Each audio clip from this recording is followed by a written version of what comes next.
ठाण्यामध्ये युती नको, स्थानिक भाजप नेत्यांची वरिष्ठांकडे मागणी। ठाणे जिल्हा मनपामध्ये भाजप मजबूत असल्यामुळे मागणी। वरिष्ठांसोबतच्या बैठकीमध्ये स्वबळावरती लढण्याची चर्चा झाल्याची माहिती।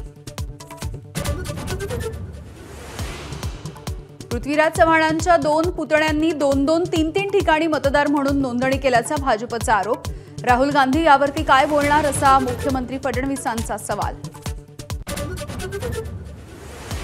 ड्रीम 11 कडून पैसे घेऊन कॉन्टेस्ट बंद, ऑनलाईन गेमिंगच्या विरोधातल्या कायद्यानंतर निर्णय। ड्रीम 11 कडून युजर्सना सूचना जारी, युजर्स कधीही पैसे काढू शकणार।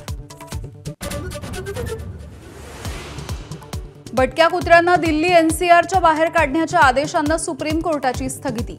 11 ऑगस्टपासून पकडलेल्या कुत्र्यांना न सोडण्याचे आदेश, निर्विजीकरण करूनच सोडा, कोर्टाचा निर्णय।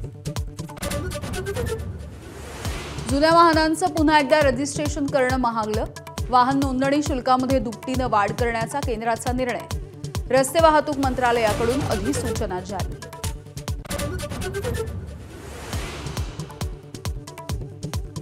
पाण्यातला प्रवास संपताच मुंबईकरांचा आता खड्ड्यांमधून प्रवास।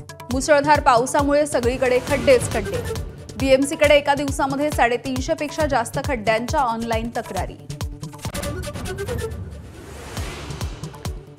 गणेशोत्सवामध्ये भजनी मंडळांना 25,000 रुपयांचं अनुदान देणार। सांस्कृतिक कार्यमंत्री आशिष शेलार यांची घोषणा।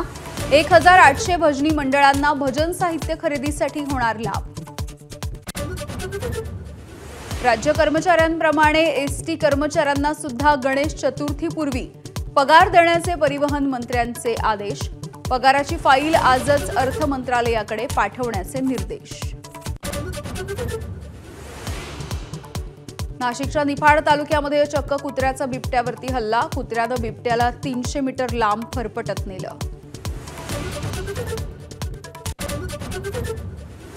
दिल्लीच्या मुख्यमंत्री रेखा गुप्ता यांच्या कार्यक्रमामध्ये गोंधळ घालण्याचा प्रयत्न, पोलिसांकडून 2 जण ताब्यात। रेखा गुप्तांना कालच झेड दर्जाची सुरक्षा प्रदान। माजी राष्ट्रपती रामनाथ कोविंद यंदा संघाच्या दसरा मेळाव्याचे प्रमुख पाहुणे। राष्ट्रीय स्वयंसेवक संघाच्या वतीनं दिली माहिती। येत्या 2 ऑक्टोबर रोजी नागपूरमध्ये दसरा मेळावा।